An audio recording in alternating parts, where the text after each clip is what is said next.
ثم لآتینہم من بین ایدیہم ومن خلفہم وعن ایمانہم وعن شمائلہم ولا تجد اکثرہم شاکرین۔ ان کو میں دائیں جانب سے، بائیں جانب سے، سامنے سے، پیچھے سے، ہر طرف سے گھیرنے کی کوشش کروں گا اور حملہ آور ہوں گا، اور تو اکثر لوگوں کو اے اللہ شکر گزار نہیں پائے گا۔ اس نے یہ چیلنج کیا، اللہ تعالیٰ نے اس کو کچھ اختیارات دے دیے، ٹھیک ہے بھی تو جتنا گمراہ کرنا چاہتا ہے کر لے، میرے بندے تیرے پیچھے نہیں لگے۔ ان عبادی لیس لک علیہم سلطان، میرے بندوں کے اوپر تیرا غلبہ اور تیرا کوئی حملہ کامیاب نہیں ہوگا۔ اللہ کے بندے کون ہیں؟ جس کا شیطان نے خود اقرار کیا، الا عبادک منہم المخلصین، اہل جن کا ایمان خالص ہوگا وہ میرے حملوں سے بچ جائیں گے، وہ میرے قابو نہیں آئیں گے۔ اس لیے اگر ہم شیطان کے حملوں سے بچنا چاہتے ہیں تو اپنے آپ کو اور اپنے ایمان کو خالص کر لیں۔ جتنا ایمان خالص ہوگا اتنے شیطان سے ہم محفوظ ہوں گے۔ اور ایمان کے خلوص کا ایک بہترین ذریعہ اللہ تعالیٰ نے تقوی قرار دیا ہے۔ فرمایا یا بنی آدم قد انزلنا علیکم لباسا یواری سوآتکم وریشا ولباس التقوی ذالک خیر ذالک من آیات اللہ، کہ تمہارے باپ آدم علیہ السلام کو تو شیطان نے ورغلا کر، جھوٹی قسمیں اٹھا کر، دھوکے میں مبتلا کر کے جنت سے نکلوا دیا، اب کہیں تم بھی اسی طرح شیطان کے بہکاوے میں نہیں آنا۔ یاد رکھو بڑا خطرناک دشمن ہے۔ اسی صورت میں اللہ تعالیٰ اگلی آیت میں واضح فرماتے ہیں اتنا یہ زہریلا، سخت، نقصان دینے والا دشمن ہے، انہو یراکم ہوا وقبیلہ من حیث لا ترونہ، یہ وہ دشمن ہے جو نظر آنے والا نہیں، آگے سے، پیچھے سے، دائیں سے، ایسا زہریلا دشمن ہے، یہ تمہارے اندر بھی گھس جاتا ہے۔ ان الشیطان یجری فی الانسان مجری الدم، فرمایا رسول اللہ صلی اللہ علیہ وسلم نے کہ انسان کے اندر ایسے چلا جاتا ہے جیسے خون گردش کرتا ہے، دل و دماغ تک پہنچتا ہے، اپنے اثرات سے پھر لوگوں کو گمراہ کر کے اپنے پیچھے لگاتا ہے۔ اس لیے یہ تمہارا دشمن ہے، فاتخذوا عدوا، تم بھی اس کو دشمن سمجھو۔ لیکن آج انسان اتنا کمزور ہو گیا، ایمان کمزور ہے کہ اس نے شیطان کو دشمن سمجھنے کی بجائے اپنا دوست سمجھ لیا۔ شیطان کو دوست سمجھنے کا معنی کیا ہے؟ یہ دنیا کی رنگینی اور دنیا کا یہ سبزہ، یہ دنیا کی مٹھاس، یہ سارے شیطانی اثرات ہیں۔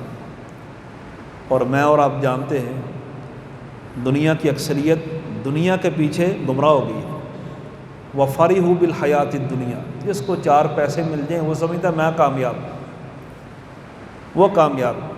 اور یہ دنیا پھر انسان کو آگے تباہی کے راستے، جب ایمان نہ ہو تو تباہی کے راستے کھلتے ہیں۔ آپ دیکھ لیں جتنے بھی نو دولتی ہیں جن کے پاس نئی نئی دولت آتی ہے، ان کے اندر قباحتیں زیادہ آپ کو نظر آئیں گی، اوچھا پن زیادہ نظر آئے گا، دین سے بغاوت، دوری اور یعنی فحاشی کا وہ زیادہ مرتکب ہوں گے، الا ماشاء اللہ۔ جتنی زیادہ دنیا آتی جائے گی دین سے اتنے دور ہوتے ہیں۔ اور یہ شیطان کا سب سے بڑا ہتھیار ہے کہ وہ دنیا کے ذریعے، مال کے ذریعے وہ انسان کو گمراہ کرے گا، اور یہی اس نے چیلنج کیا تھا۔ اور اللہ تعالیٰ نے شیطان کا پھر رستہ روکا نہیں۔ انسان کی یہ آزمائش اور اس کا امتحان ہے کہ تم اب دنیا میں کس طرح شیطان کا مقابلہ کرتے ہو۔ آدم علیہ السلام کو جنت اللہ تعالیٰ نے بغیر کسی عمل کے، بغیر کسی محنت، مشقت اور ریاضت کے عطا فرما دی تھی،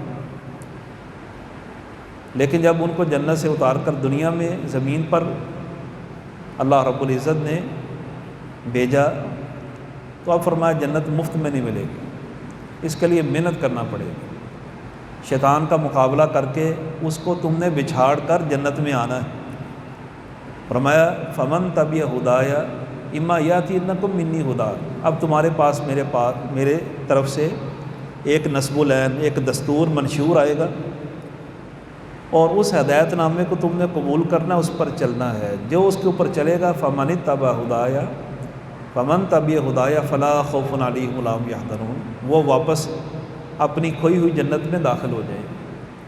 تو اس طرح اللہ تعالیٰ نے آدم علیہ السلام کا یہ واقعہ بیان کرنے کے بعد ہمیں واضح تلقین فرمائی ہے کہ شیطان کا تم نے دنیا میں مقابلہ کرنا ہے، بڑا سخت دشمن ہے، اس کا مقابلہ کرنے کے لیے اپنے ایمان کو تقوی کی بنیاد پر مضبوط کرنا ہے۔ وَلِبَاسُ التَّقْوَىٰ ذَلِكَ خَيْرٌ، تقوی کا لباس پہن لو۔ اللہ نے تمہارے لیے زمین کے اندر کئی قسم کے لباس تیار کیے، لیکن سب سے بہترین لباس تقوی کا ہے۔ جو انسان تقوی کا لباس پہن لے، یہ وہ ڈھال ہے جو شیطان کے مقابلے میں مومن آدمی کو محفوظ کرتی ہے۔ یہ رمضان کا مہینہ ہے، روزے کو بھی ڈھال کہا گیا ہے، کیوں؟ یہ روزہ تقوی پیدا کرتا ہے، اور تقوی کے ذریعے ہم مضبوط ڈھال کے ساتھ اپنا دفاع کرتے ہیں۔ اور ان دنوں میں آپ دیکھ لیں، واقعی ہماری ایمانی ہمت بڑھ جاتی ہے، نمازی بڑھ گئے، لوگ روحانی طور پر، قلبی طور پر سکون، اطمینان پاتے ہیں، روزہ رکھتے ہیں، رات کو قرآن سنتے ہیں، عبادت کرتے ہیں۔ یہ کیا ہے؟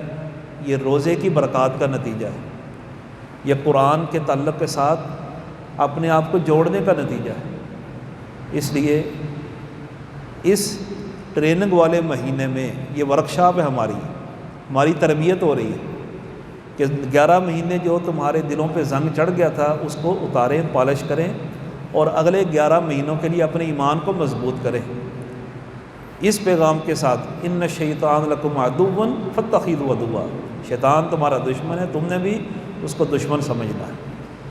اور اسی طرح اللہ تعالیٰ نے اس صورت کے اندر ایک بڑی کڑی شرط لگا دی جنت میں داخلے کے لیے، بڑی کڑی شرط۔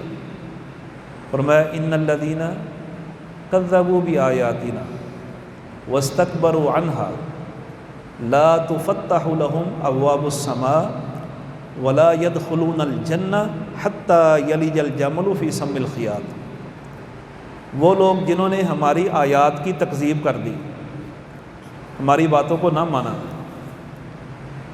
اور ہماری باتوں کو سن کر منہ موڑ لیا، تکبر کیا۔ تکبر کیا ہے؟ تکبر کی تعریف رسول اللہ صلی اللہ علیہ وسلم نے یہ بیان فرمائی ہے، بطر الحق وغمط الناس، حق سے منہ موڑ لینا، حق بات۔ قرآن کی آیات واضح ہیں، نبی صلی اللہ علیہ وسلم کے فرامین ہیں، کانوں سے سنتے ہیں، ادھر سے نکال دیتے ہیں، منہ موڑ لیتے ہیں۔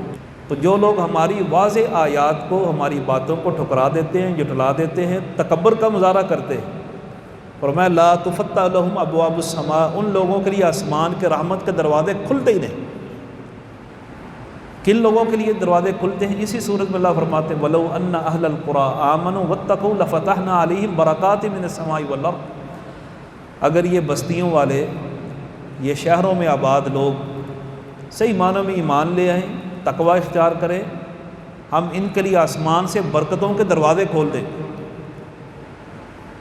اللہ کی برکت اور رحمت جس کے ہم سب محتاج ہیں، اللہ نے یہ ایمان اور تقوی کے ساتھ مشروط کر دی، اور میں ان لوگوں کے لیے آسمان کے رحمت کے دروازے نہیں کھلیں گے، اور نہ ہی ولا يدخلون الجنہ، جنت میں وہ داخل ہو سکیں گے، حتی یلج الجمل فی سم الخیاط۔ ہاں، ایک صورت میں جنت میں یہ لوگ آ سکتے ہیں، اگر سوئی کے ناکے سے اونٹ گزر جائے۔ سوئی کے سوراخ، کتنا سوئی کا سوراخ ہوتا ہے، بڑی مشکل سے ہم دھیان سے دھاگا ڈالتے ہیں، اس سوراخ سے اگر اونٹ گزر گیا تو یہ جنت میں داخل ہو جائیں گے۔ معنی کیا ہے؟ کہ تکبر چھوڑے بغیر اللہ تعالیٰ کی اطاعت اور اس کی باتوں کو ماننے کے بغیر جنت میں داخلہ ناممکن ہے۔ جنت مفت میں نہیں ملنی، اس کے لیے محنت کرنا پڑے گی۔ یہی شرط لگائی آدم علیہ السلام کے لیے اور قیامت تک آنے والے آخری انسان کے لیے، فَمَنِ اتَّبَعَ هُدَايَ فَلَا يَضِلُّ وَلَا يَشْقَىٰ، جو اس ہدایت کو قبول کر لے گا وہ گمراہ نہیں ہوگا، وہ بدبخت نہیں ہوگا، اور جس نے میری ہدایت سے منہ موڑ لیا، وَمَنْ أَعْرَضَ عَنْ ذِكْرِي، میرے ذکر سے، میری یاد سے، میرے قرآن سے، میرے دین سے منہ موڑ لیا، نماز سے منہ موڑ لیا، فرمایا فَإِنَّ لَهُ مَعِيشَةً ضَنْكَ، ہم دنیا کی زندگی معیشت اس کے لیے تنگ کر دیں گے۔ فرمایا وَنَحْشُرُهُ يَوْمَ الْقِيَامَةِ أَعْمَىٰ، جس نے ہماری دی ہوئی ہدایت سے منہ موڑ لیا، ہمارے ذکر سے غافل ہو گیا، قیامت والے دن دوسرے لوگ اٹھیں گے اپنے پورے اعضاء کے ساتھ، ان کی آنکھیں ہوں گی، ہر چیز دیکھ رہے ہوں گے، اور یہ آدمی اٹھے گا اندھا بنا کر اٹھایا، یہ اندھا کر کے اٹھایا جائے گا، اور سوال کرے گا اللہ سے ربی لما حشرتی اعمیٰ، اے اللہ دنیا میں میری خوبصورت آنکھیں تھی، ہر چیز دیکھتا تھا، آج تو نے مجھے اندھا کر کے اٹھایا، میرا کیا قصور ہے؟ وقد کنت بصیرا، میں تو دور دور تک ہر چیز کو بھانپ لیتا تھا، دیکھ لیتا تھا۔ تو اللہ تعالیٰ کیا جواب دیں گے؟ قال کذالک اتتک آیاتنا فنسیتها وکذالک الیوم تنسی، تیرے پاس ہمارا قرآن آیا تھا، ہماری آیتیں آئی تھیں، سمجھانے والے مصلحین اور مبلغین، واعظین، علماء، خطباء تجھے سمجھاتے تھے، ہماری باتیں تیرے کان تک پہنچی تھیں، لیکن تو نے ہماری کسی بات کے اوپر کان ہی نہیں دھرا، بلا دیا۔ وَكَذَلِكَ الْيَوْمَ تُنسَىٰ، آج تجھے اندھا کر کے ہم نے بھی بلا دینا۔ اس لیے اللہ تعالیٰ نے وارننگ دی وَلَا تَكُونُوا كَالَّذِينَ نَسُوا اللَّهَ فَأَنسَاهُمْ أَنفُسَهُمْ، ان لوگوں کی طرح مت ہو جو جنہوں نے اللہ کو بلا دیا تو اللہ نے بھی ان کو بلا دیا۔ اللہ تعالیٰ کا بلانا کیا ہے؟ یہ نہیں کہ اللہ کے علم سے باہر، اللہ تعالیٰ اپنے دائرہ رحمت سے ان کو باہر نکال دیتے، فراموش کر دیتے۔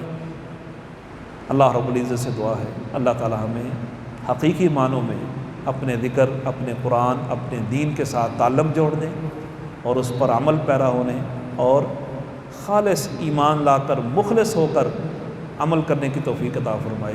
آخر دعوانا ان الحمد للہ رب العالمین۔